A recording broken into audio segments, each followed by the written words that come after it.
नमस्कार दोस्तों, मैं एडवोकेट तरुण खत्री, राजस्थान हाई कोर्ट जयपुर से। दोस्तों, आज हम जिस टॉपिक पे बात करने वाले हैं वह बहुत ही इम्पोर्टेंट टॉपिक है।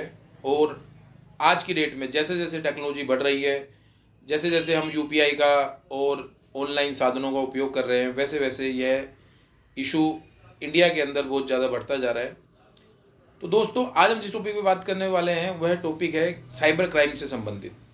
साइबर क्राइम से संबंधित उस टॉपिक में क्या होता है कि जैसे सपोज आपने किसी से पैसा लिया, किसी भी यूपीआई माध्यम से, चाहे वह फ़ोन पे हो, पेटीएम हो, गूगल पे हो, अमेजोन पे हो, किसी भी माध्यम से, चाहे आपने अपने बैंक अकाउंट में डायरेक्ट लिया।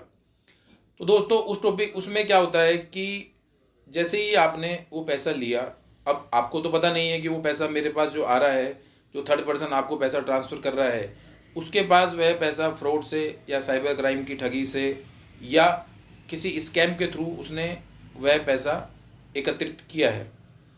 अब होगा क्या कि आपने उस थर्ड पर्सन से अपने अकाउंट में पैसा ले लिया है। अब आपको पता नहीं है कि वो पैसा जो आपने लिया है वह फ्रॉड का है। अब आपके अकाउंट में पैसा आ गया है।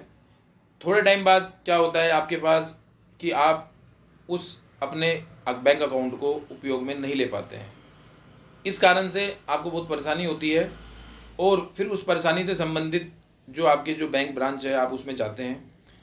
तब आपको मालूम पड़ता है कि बैंक आपको एक सेक्शन 91 और 102 सीआरपीसी के तहत, जो कि धारा अब चेंज हो गई है नए बीएनएसएस में, उसके तहत आपको नोटिस देगी। और उस नोटिस में जिस पुलिस थाने में वो एफआईआर हुई है, जैसे कि सपोज आप रहते जयपुर में हैं और आपके ऊपर एफआईआर हुई है मान लीजिए बेंगलोर में।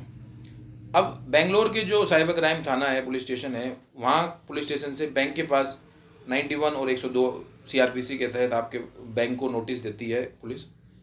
और बैंक उस नोटिस के तहत आपके अकाउंट को फ्रीज कर देती है। फ्रीज होने की वजह से आप उस अकाउंट को उपयोग में नहीं ले पाते हैं, ना किसी को पैसा भेज पाते हैं। अब अब आपको करना क्या है, यहाँ से आपके लिए जो लीगल एडवाइस है मेरी तरफ से वो ये है कि आप पहले तो उस नोटिस को प्राप्त करें और उस नोटिस के अंदर जो भी जानकारी बैंक से मांगी गई है वो सभी जानकारी आप भी सेक्शन 91 और 102 सीआरपीसी के जवाब के साथ, आप वो चाहें किसी एडवोकेट से, अच्छे एडवोकेट से बनवा सकते हैं, जिस ज़िले, जहाँ जिस राज्य में आप रहते हैं। आप उसका जवाब आप उस पुलिस थाने के जो भी आईयू हैं, इन्वेस्टिगेशन ऑफिसर, आप उनको सबसे पहले उस जवाब की कॉपी एक सेंड करें। और दोस्तों, घबराने की बात नहीं है, क्योंकि क्या होता है इसमें कि पुलिस का काम है इन्वेस्टिगेशन करने का, और वो उस पैसे की इन्वेस्टिगेशन सभी लेयर्स तक, जैसे मान लीजिए एक्स नाम के व्यक्ति ने वाई को पैसा भेजा, वाई ने आगे जेड को भेजा, जेड ने आगे ए को भेजा, तो पुलिस का काम है कि जो पूरी लेयर्स है, जो पैसा जिस जिस अकाउंट में गया है, उन सभी अकाउंट्स की जानकारी प्राप्त करना। अब होगा क्या कि पुलिस सभी जो बैंक अकाउंट्स हैं उनको फ्रीज करेगी।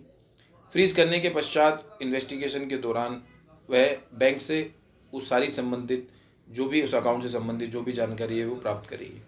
और पुलिस को अगर लगता है कि आपका जो अकाउंट है या आपने ऐसा कभी पहले स्कैम मनी आपने प्राप्त नहीं किया है, तो पुलिस चाहे तो, आयु चाहे तो आपके अकाउंट को डिफ्रीज कर सकता है।